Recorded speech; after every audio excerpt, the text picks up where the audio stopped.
오늘은 어두워진 눈을 가진 사람들이라는 제목으로 말씀을 나누겠습니다. 오늘 말씀 속에서는 죄로 인해 어두워진 눈을 가진 사람들이 등장합니다. 바로 소돔성에 사는 사람들입니다. 소돔의 사람들은 하나님의 자녀들이 본받지 말아야 할 모습들을 나타내는 사람들입니다. 예를 들어 에스겔 16장 49절에 보시면 뇌 아우 소돔의 죄악은 이러하니 그와 그의 딸들에게 교만함과 음식물의 풍족함과 태평함이 있으며 또 그가 가난하고 궁핍한 자를 도와주지 아니하며 라고 말씀합니다. 성경에서의 소돔은 이렇게 잘못된 방향을 걸어가는 사람들의 상징과 반면교사로 나타납니다. 오늘 본문 말씀에서는 성에 찾아온 두 천사를 아브라함의 조카 롯이 아브라함과 똑같이 영접하고 집으로 모시는데요. 그런데 하나님께서 소돔을 멸망시키겠다고 말씀하셨을 때 아브라함이 간절하게 기도했던 그 의인 10명 중 한 사람이 바로 이 조카 롯과 같은 사람이라는 것을 알 수가 있습니다. 그러나 소돔의 사람들은 롯과는 달랐습니다. 방금 말씀드렸던 에스겔의 말씀처럼 풍요로운 도시였던 소돔 사람들이지만 오히려 나그네와 같은 사람들을 대접하기는커녕 폭력으로 그들을 이끌어내어서 자신의 쾌락을 채우려고 하는 안타까운 모습을 보였습니다. 또 유다서 1장 7절에서도 소돔과 고모라 그 이웃 도시들도 그들과 같은 행동으로 음란하며 다른 육체를 따라가다가 영원한 불의 형벌을 받음으로 거울이 되었느니라 라고 말씀합니다. 유다서에서는 창조의 질서를 거스르고 육체의 쾌락과 정욕을 위해서 사는 사람들에 대한 상징으로 소돔과 고모라를 제시합니다. 소돔과 고모라 사람들은 추악한 정욕을 쫓다가 결국 하나님의 심판의 불의 심판을 맞고 다 멸망당하고 말았습니다. 우리는 이 소돔의 이야기를 통하여서 내 삶의 반면교사를 삼아야 됩니다. 혹시 이들의 모습이 내 마음속과 내 삶에는 있지는 않은가? 우리의 삶을 돌아보고 다시 주님 앞에서의 거룩함과 성결한 삶을 회복해야 할 줄을 믿습니다. 오늘 말씀을 통하여 죄를 멀리하여 다시 주님의 자녀로서 믿음으로 살아가는 우리 모두가 되기를 소망합니다. 먼저 죄는 누구에게나 찾아오며 전염되는 특성을 발견할 수가 있습니다. 우리 4절 말씀 19장 4절 한번 같이 읽어볼까요? 그들이 눕기 전에 그 성사람 곧 소돔 사람 백성들이 노소를 막론하고 원근에서 다 모여 그 집을 애워싸고. 아멘. 소돔 사람들은 이 롯의 집으로 몰려들어서 집을 애워싸고 들어가려고 했습니다. 그들이 모여서 들어가려고 했던 이유는 아브라함의 조카 롯이 마시한 천사들을 상관하기 위하였다라고 기록합니다. 상관한다라는 것은 안다라는 단어와 같은 원형의 뜻을 가진 단어고요. 안다라는 것은 성관계를 뜻하는 단어입니다. 창세기 4장 1절에서 아담과 그의 아내 하와가 동침함에서 동침함에 쓰인 단어가 오늘 말씀과 같은 원형을 가진 단어입니다. 소돔 사람들은 롯의 집에 찾아온 천사들을 빼내어서 자신의 육체적인 쾌락을 채우고자 했습니다. 본래 고대 근동 지방에서는 나그네가 왔을 때 그것을 영접하는 것이 그 시대의 예절이었는데 그러한 매너조차 지키지 않고 오히려서 그들을 빼내어서 폭력적으로 자신의 쾌락을 채우려고 하는 죄의 모습이 가득했다라는 것입니다. 그런데 여기서 주목해야 될 점은 여기에서 누가 모였는가, 누가 이러한 죄를 행했는가를 주목해 봐야 됩니다. 4절을 다시 보시면 그 성사람 곧 소돔 백성들이 노소를 막론하고 라고 기록합니다.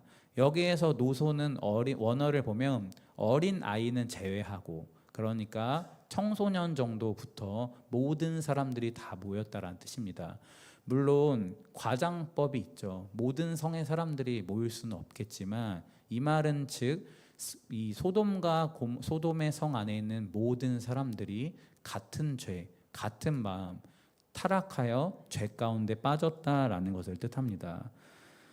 아직 성에 대해서 잘 알지 못하는 진짜 어린아이들을 제외하고는 잘못된 쾌락에 눈이 멀어서 그냥 자신의 육식의 쾌락에 따라 삶을 그냥 맡기고 흘러가는 대로 내버려두는 모습이 소돔의 사람들의 모습이었습니다. 낯선 사람이 오자마자, 외부에서 낯선 사람이 오자마자 그들을 해하려고 했던 것은 이 소돔성에 얼마나 이러한 일들이 그전에도 빈번했는가를 알 수 있는 대목입니다. 소돔 이야기를 통해 알 수 있는 것은, 죄라는 것은 일부 특정한 사람들이, 이상한 사람들만의 문제가 아니라는 것입니다. 죄는 우리가 볼 때 평범해 보이고 정말 착한 일만 할 수 있을 것 같은 외형과 겉으로 그런 모습을 가진 사람들에게도 똑같이 나타나는 것입니다. 겉으로 착해 보이고 점잖해 보이고 양반 같은 사람들도 다 똑같은 죄인일 뿐입니다. 소돔에서의 모인 노소의 그 사람들이야말로 바로 이 자리에 있는 우리들의 모습과 같습니다. 이 자리에 있는 우리들도 소돔 사람과 별반 다를 바가 없는 추악한 죄의 가능성을 갖고 있는 죄인들입니다. 그 누구도 죄와 죄의 유혹에서 피해갈 수는 없습니다. 롯은 자신의 딸까지 거론하면서 이들을 막아보려고 하지만 이 사람들은 말을 듣지가 않습니다. 우리 7절과 8절 말씀도 한번 같이 읽어보겠습니다. 이르되 청하노니 내 형제들아 이런 악을 행하지 말라. 내게 남자를 가까이 하지 아니한 두 딸이 있노라. 청하건대 내가 그들을 너희에게로 이끌어내리니 너희 눈에 좋을 대로 그들에게 행하고 이 사람들은 내 집에 들어왔은즉 이 사람들에게는 아무 일도 저지르지 말라. 저는 어렸을 때 이 말씀을 읽으면서 좀 이상하게 생각을 했어요.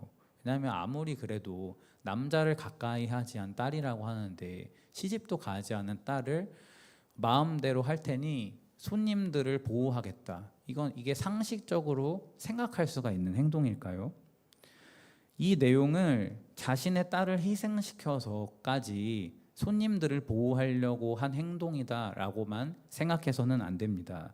사실은 이것은 양심을 잃어버리고 짐승과 같이 행동하고 있는 이 사람들을 일깨우기 위하여서 한 말이었습니다. 왜냐하면 롯은 사실 소돔성 안에서도 꽤 영향력을 가지고 있는 사람이었거든요.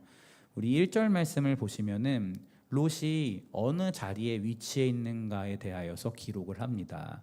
저녁 때에 그 두 천사가 소돔에 이르니 마침 롯이 소돔 성문에 앉아 있다가라고 말씀합니다. 성문 앞에서는 당시에 사람들이 모이는 곳, 아니면 집회가 열리는 곳, 아니면 법적인 논쟁이 열렸을 때 재판을 하기도 하는 곳이었습니다.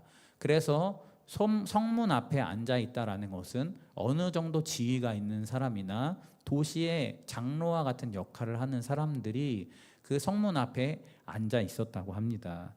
따라서 롯이 천사들을 보고 맞이할 수 있었던 것도 이 소돔이라는 도시에 영향력을 미칠 수 있는 사람이었기 때문이다라는 겁니다.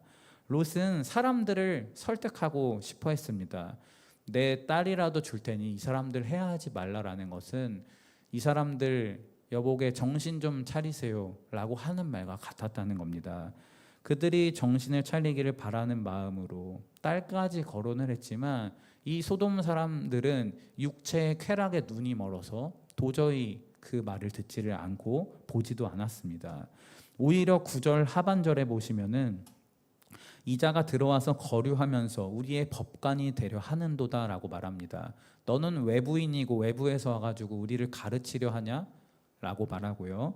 오히려 롯과 몸싸움을 하면서 문까지 부수려고 할 정도로 잘못된 쾌락을 채우려고 하는데 혈안이 되었습니다. 이것이 바로 죄의 또 다른 특성입니다. 죄는 잘못된 목표에 눈이 멀게 하고요. 그것을 이루기 위해 다른 것은 보지도 못하게 만듭니다. 눈이 멀게 하고 또한 전염성이 강합니다. 소돔성 전체가 이러한 죄의 영향력 아래 눈이 멀고 말았습니다. 이것을 영적으로 나타내는 말씀이 바로 11절 말씀입니다. 문 밖의 무리를 대소를 막론하고 그 눈을 어둡게 하니 그들이 문을 찾으려고 헤매었더라 라고 기록합니다. 하나님의 천사들은 롯을 구하기 위해 또 사람들의 눈을 멀게 하여서 눈을 어둡게 하여 문을 찾지 못하게 하였습니다. 문고리를 찾지 못하고 문을 찾게 하지 못하는 것, 얼마나 무서운 상황이에요.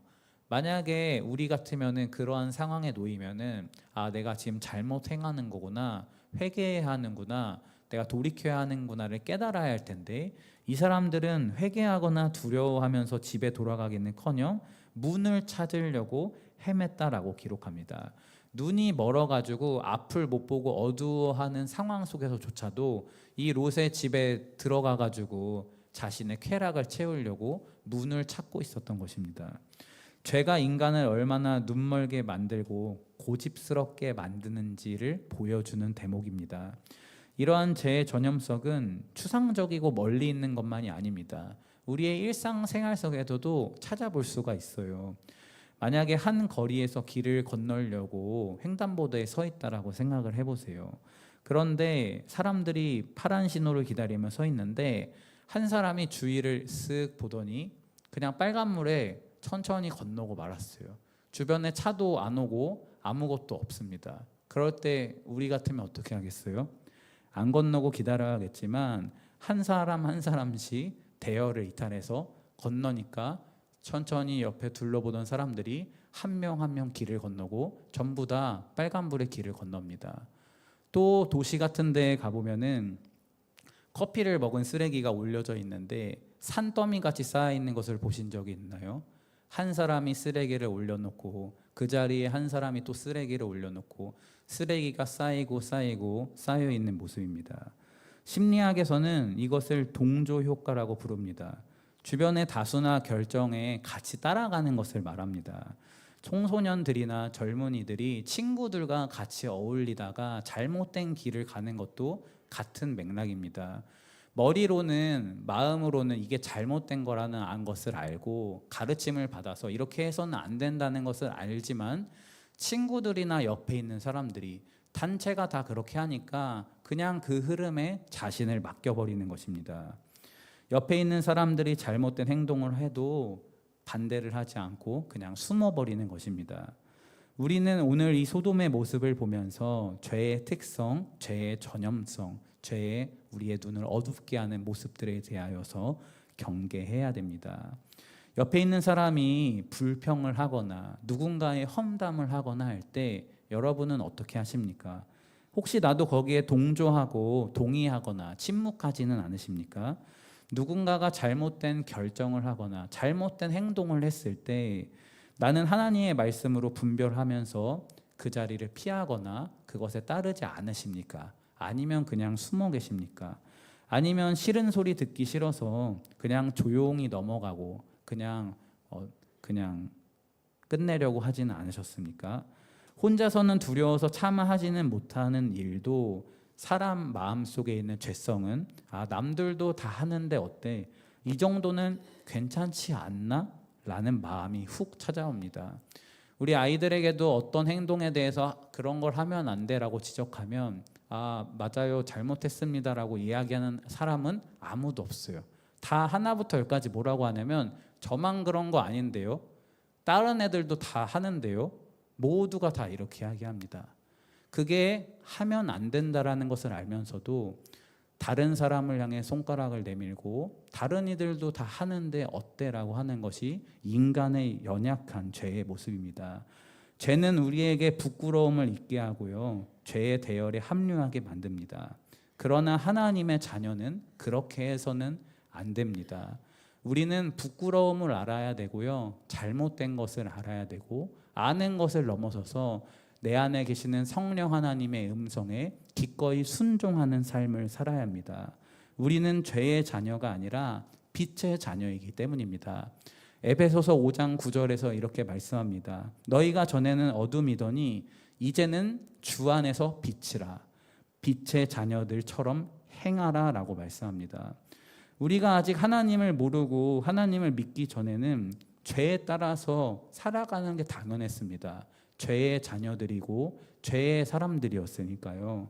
그러나 하나님을 믿고 예수 그리스도의 피로 말미암아 영생을 얻은 우리들은 이제 더 이상 어둠의 자식이 아니라 빛의 자녀들이 되었습니다. 하나님의 자녀, 하나님의 백성들은 반드시 빛의 자녀처럼 행해야 합니다. 소돔성의 죄의 어두움은 성 전체를 집어삼켰습니다. 어둠의 전염성이, 죄의 영향력이 그렇게 강력한 것입니다. 그러나 죄가 강력하다고 해서 두려워하실 필요는 없습니다. 어둠보다 빛이 더 강력합니다. 어두움이 아무리 강하고 죄가 아무리 강한 것처럼 보여도 작은 빛이 하나만 켜지면은 빛은 다 물러가게 되어 있습니다.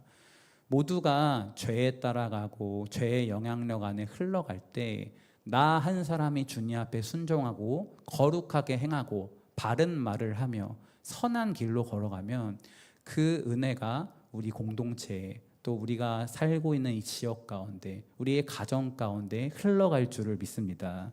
우리의 삶이 다시 죄를 멀리하고 거룩함으로 성결한 주의 자녀들이 되기를 축복합니다.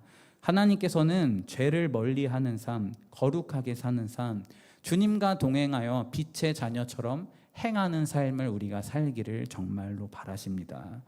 죄의 전염성에 휩쓸려 함께 어두워져 가는 자녀들이 아니라 주 안에서 빛의 자녀가 되기를 다시 갈망하는 마음이 우리 안에 있기를 소망합니다.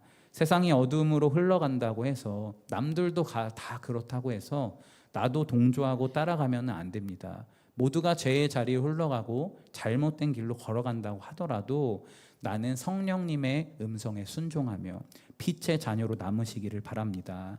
그렇게 내가 빛의 자녀가 되어서 세상을 비추면 세상이 밝아집니다. 나 하나쯤이야 뭐 내가 어떻게 한다고 뭐 영향이 있겠어? 라고 생각하지 마세요. 내가 빛이 되면 나의 가정이, 나의 삶이, 우리 교회가 빛으로 변화되는 것입니다. 남들도 다 하는 데라는 타협과 죄의 자리를 이제 벗어납시다. 죄의 영향과 어두움의 전염성에 내 삶을 빼앗기는 게 아니라 오히려 말씀의 영향력 아래, 성령님의 인도하심 아래 다시 예수 그리스도의 보혈에 그 빛 가운데로 걸어나와 남은 한 주간 거룩한 삶을 사시기를 예수님의 이름으로 축복합니다. 기도하겠습니다. 하나님 아버지, 이 저녁에 주의 보좌 앞에 나와 주님의 말씀을 듣게 하시니 감사합니다. 주님, 어느 순간 세상의 물결과 죄의 전염성 아래 나도 마음을 주님 빼앗길 때가 많았습니다. 소돔의 백성들처럼 영적인 눈이 어두워지고 무엇이 부끄러운지도 모른 채 살아갈 때도 있었습니다. 주님, 이 시간 우리의 완악함을 회개합니다. 이제 세상의 어두움에 휩쓸려가는 인생이 아니라 예수님의 보혈로 씻음받은 빛의 자녀답게 살아갈 수 있도록 붙잡아 주시옵소서. 우리의 삶의 모든 자리에서 빛의 자녀로 살며 거룩함을 회복하여 남은 한 주간 주님의 은혜 가운데 믿음으로 살아낼 수 있도록 하나님 함께하여 주시옵소서. 예수님의 이름으로 기도합니다. 아멘.